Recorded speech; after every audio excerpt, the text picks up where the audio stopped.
Halo everyone, kembali lagi di channel Autodidak Pak Kita Belajar Secara Mandiri. Saya Bagus ya. Seperti biasa, di sini kita akan diskusi atau sharing-sharing. Kali ini saya akan mencoba untuk membahas tentang penggunaan API di Laravel ya.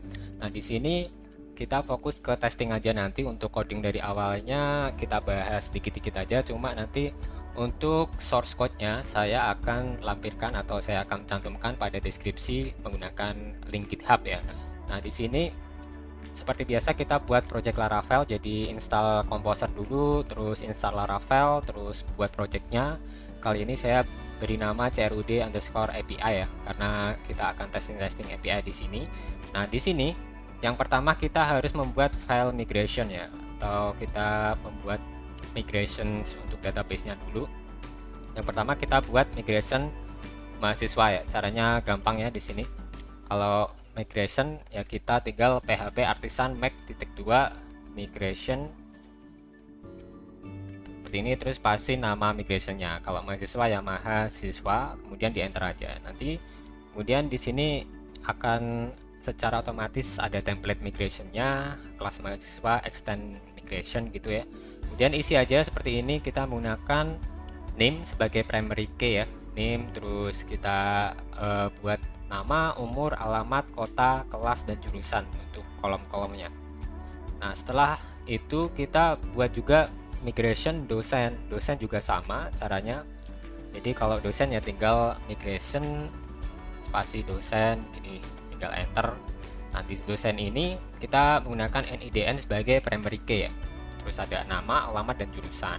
Kemudian kita buat migration lagi yaitu makul. Kita coba untuk 3 API dulu, yaitu mahasiswa, dosen, dan makul. Jadi kita buat 3 migration ya, migration mahasiswa, migration dosen, sama makul.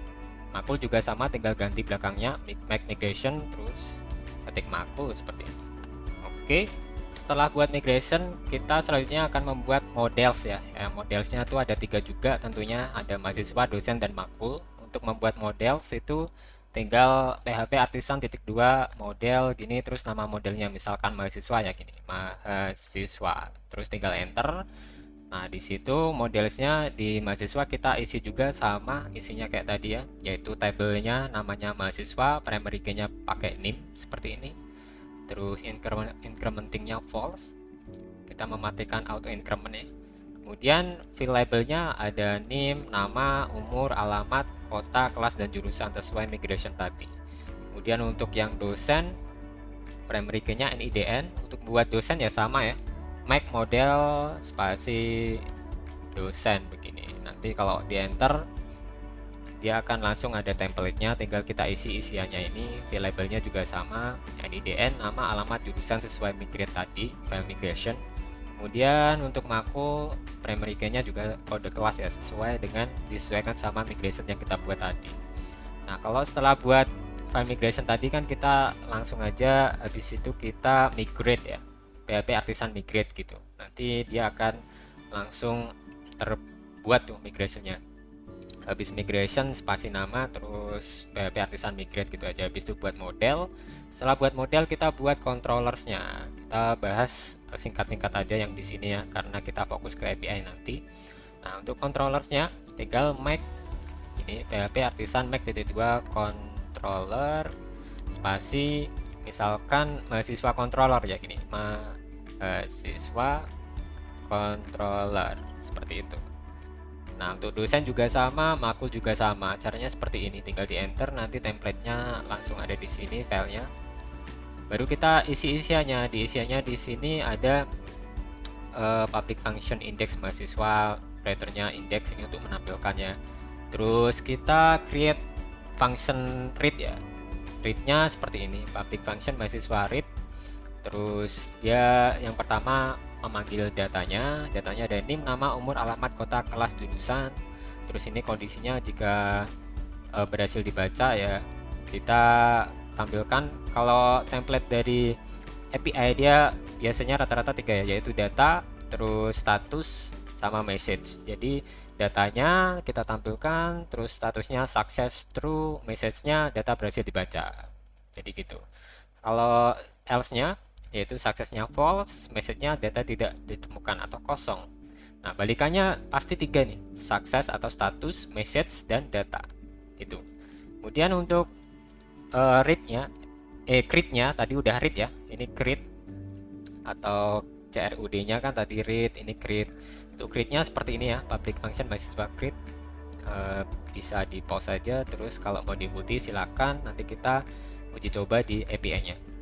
Oke, seperti itu. Sama kayak tadi, data, terus status, message. Balikannya status, message, data. Gitu. Nah, ini untuk update-nya. Update-nya juga sama ya. Di sini ada validate-nya, data, message-nya, mahasiswa nelfon gitu. Terus name ini adalah request-nya atau requirement-nya yang dibutuhkan. Jadi primary key-nya pakainya name ya. Karena primary key untuk mahasiswa tadi kita pakai name. Nah, ini destroy ini untuk delete-nya. Destroy-nya seperti ini. Nah, ini kita tambahkan login kalau dibutuhkan ya. Jadi kita pakai login kredensial. Cuma nanti kita agak begitu bahas lebih lanjut tentang login. Untuk dosen juga sama sih, sama kayak mahasiswa ya. Untuk create, terus kemudian untuk create sini, kemudian untuk update dan delete atau destroy. Makul juga sama. Di sini ada read, sama kayak tadi data, terus status, message. Kemudian ini untuk create, ya. Ini untuk create, terus ini untuk update, dan ini untuk delete. Oke, setelah itu kita buka SAM-nya, terus kita aktifkan aja apa aja sama MySQL-nya, kita start. Habis itu kita coba run, kita tengok nih apakah berhasil. Ini aku udah isi ya, aku udah isi masing-masing dosen, mahasiswa, sama makulnya aku isi satu-satu datanya. Baru aku isi satu data, nanti berhasil kita read apa enggak. Aku isinya langsung di database ya, di sini PHP MySQL, PHP MyAdmin ya. Di sini database-nya saya buat CRUD_API. Nah, ini mahasiswa, dia sudah ada satu data, terus makul sudah ada satu data, dan dosen ya, dosen juga sudah ada satu data. Aku isi satu-satu dulu. Baru kita gunakan yang namanya Firefox ya, Firefox. Terus kita download extension yang namanya REST Client. REST Client ini untuk menguji atau testing API. Nah, kita buka aja di sini. Nah, untuk yang pertama fungsi read ya, atau API read, kita pakainya get. Nah, di sini kita juga atur di roots-nya. Di roots di API ini kita atur nih masing-masing. Ini roots untuk middleware sanctum-nya ya, usernya. Nah, ini untuk controller mahasiswa nih, rootnya get mahasiswa read. Ini read, create, update, sama delete. Terus ini dosen, dosennya juga ada read, create, update, dan delete atau CRUD gini ya. Ini juga sama untuk get read. Untuk create-nya atau create-nya adalah post. Untuk update-nya put.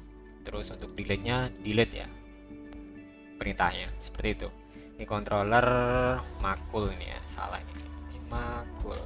Oke, sudah, kita langsung uji aja. Kita run dulu di sini, kemudian kita running aja. Tadi CMD-nya kita close ya, buka CMD, kita running, kita masuk ke direktori yang udah aku buat ya, yaitu ke reg web. Terus tadi aku buatnya CRUD cd spasi CRUD API ini. Habis itu kita run aja. Kalau punya saya harus manual ya, pakai c/sam/php/php artisan serve seperti itu. Oke, sudah, kita run. Habis itu kita tes nih di REST client.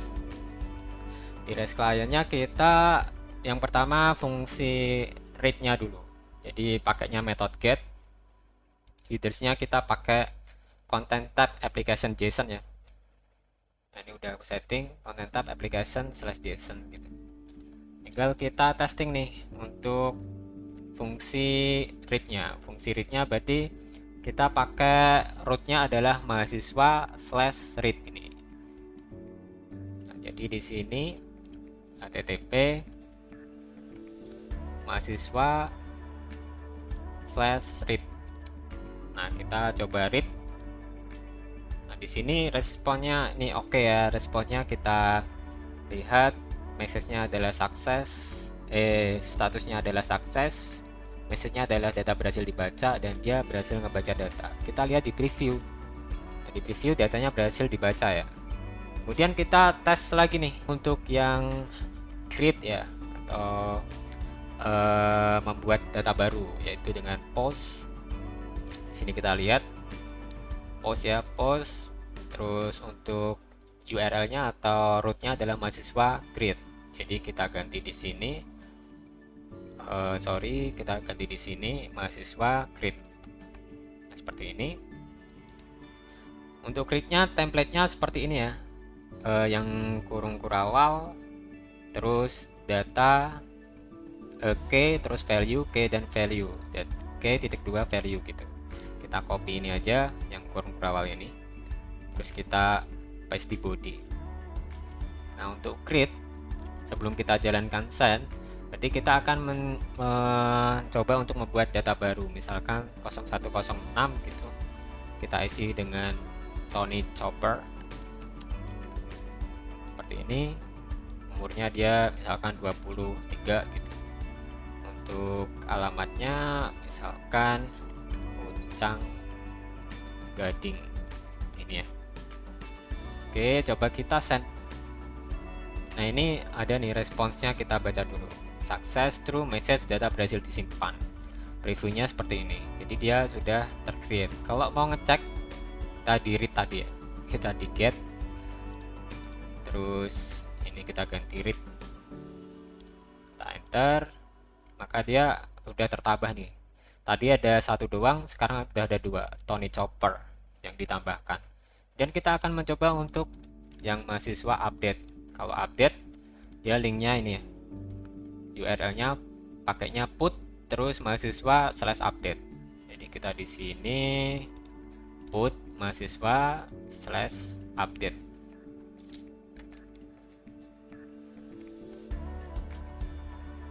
Coba kita update yang Tony Chopper ini, misalkan dia Tony Chopper Luffy gini. Oke, terus alamatnya ternyata bukan Pucang Gading nih, ternyata dia di Logosari. Itu terus kita send, coba.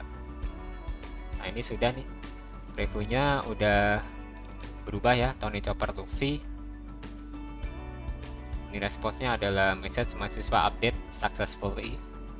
Jadi dia udah berhasil diupdate. Coba kita lihat di database-nya, di get-nya. Kita read lagi di preview ya. Nah, dia sudah berhasil diupdate. Ada tambahannya nih, ada perubahannya udah.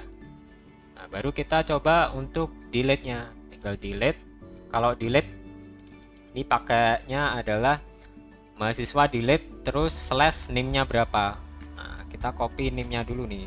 Wait, name-nya Tony Chopper nih, kita copy. Oke, kita delete sini, pakainya delete ya, delete slash, kita paste name-nya. Nah, kita send aja. Nah, ini responsnya adalah mahasiswa delete successfully. Previewnya dia berhasil di delete ya. Kalau kita read lagi, harusnya sudah nggak ada untuk yang Tony Chopper ya. Kita read. Nah, di sini sudah nggak ada ya.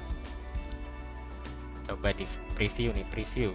Nah, ini previewnya, tinggal satu doang, sudah berhasil di delete ya. Jadi, oke, seperti itu ya. Jadi untuk dosen juga sama sih, dosen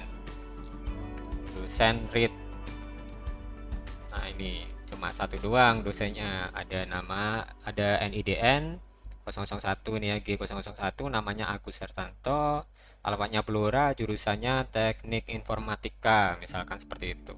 Nah, misalkan saya akan menambah, jadi kita buat lagi post, terus ini kita create. Cuman kita copy dulu ya template-nya untuk dosen isiannya. Nah, copy yang kurung awal ini kita paste di sini, ganti nih. Oke, terus coba saya kasih 2. Nah, gitu. Misalkan ini bagus. Bagus, dia alamatnya Semarang. Teknik Informatika. Coba kita send. Nah, ini dia sudah berhasil ditambahkan, berhasil disimpan. Tinggal kita read lagi apakah dia sudah berhasil ditambah. Nah, ini sudah ada 2 dosennya, Agus sama Bagus. Nah, seperti itu. Untuk update juga sama, update to put, terus kita update. Misalkan untuk Bagus ini ternyata ada nama lengkapnya, Bagus Ardiansyah, Semarang, Jawa Tengah gitu ya. Oke, coba kita send. Nah, ini sudah berhasil diupdate nih, Bagus Ardiansyah, Semarang, Jawa Tengah. Kalau di read dia juga sama, nanti bakal sudah terupdate itu. Kalau delete juga sama, tinggal di delete ya, delete. Terus ini dosen, baru kita delete yang belakang, yang belakang lagi, yang primary key, NIDN ya, pakainya primary key-nya. Ini delete /G.002 atau primary key yang akan di delete. Tinggal kita send, maka dia sudah terdelete. Kalau di read sudah nggak ada nih. Coba kita read lagi, harusnya cuma 1 doang. Nah, ini cuma 1 doang karena yang ini sudah di delete. Nah, untuk makul sama, karena sudah berhasil juga sih, prosesnya sama semua. Kita makul cuma ada 1 tuh, ini makul A1 rekayasa web menara gitu, ruangannya kelas A1 SKS 3 SKS. Terus kita coba buat 1 lagi, berarti create. Nah, kita create, kita coba create 1 makul. Oke, kita tambahkan di kelas B1 perencanaan web. Misalkan kelasnya adalah M2.3 ini kelasnya B1. Oke, kita send. Nah, ini sudah berhasil ya. Coba kita get. Oke, dia sudah ada tertambahkan 2 nih. Kemudian mau kita update. Nah, pakainya put terus update. Nah, untuk update juga sama nih, tinggal kita ganti dengan put terus update. Misalkan untuk ini, karena kode kelasnya ini primary key, berarti nggak boleh diupdate ya kode kelas ini primary key. Misalkan berarti kodenya masih B1, tapi dia kelasnya ternyata bukan di ruangan B1 nih. Misalkan kelasnya untuk kelas B all gitu, terus ruangannya bukan M2 ternyata perencanaan web ini. Misalkan ruangannya adalah key 31 gini. Kemudian kita update. Nah, dia successfully ya, message-nya juga sukses. Terus kita lihat di read-nya apakah dia sudah terupdate. Nah, ini sudah terupdate ya, dia di Q31 udah diganti sama kelasnya B, bukan B1 lagi. Oke, kemudian kita langsung di terakhir ya, di delete. Kita akan delete berdasarkan primary key, yaitu misalkan untuk kode kelas B1 ini akan saya delete gitu. Jadi ini delete /B1. Coba ya, kita send. Nah, dia sukses nih, mata kuliah deleted successfully. Coba kita lihat di get-nya. Makul read, harusnya tinggal 1 doang kan. Nah, ini tinggal 1 doang, satu saja. Oke, sampai di sini dulu ya pembahasan untuk penggunaan API di Laravel ya. Jadi kita bahas basic-basicnya dulu aja. Kemudian untuk source code-nya, link GitHub-nya akan saya cantumkan di kolom deskripsi ya, di deskripsi video ini. Sampai di sini dulu. video kita kali ini, pembahasan tentang API. Jangan lupa saksikan update lain di channel Autodidak tempat kita belajar secara mandiri. Sampai jumpa dan wassalamualaikum warahmatullahi wabarakatuh.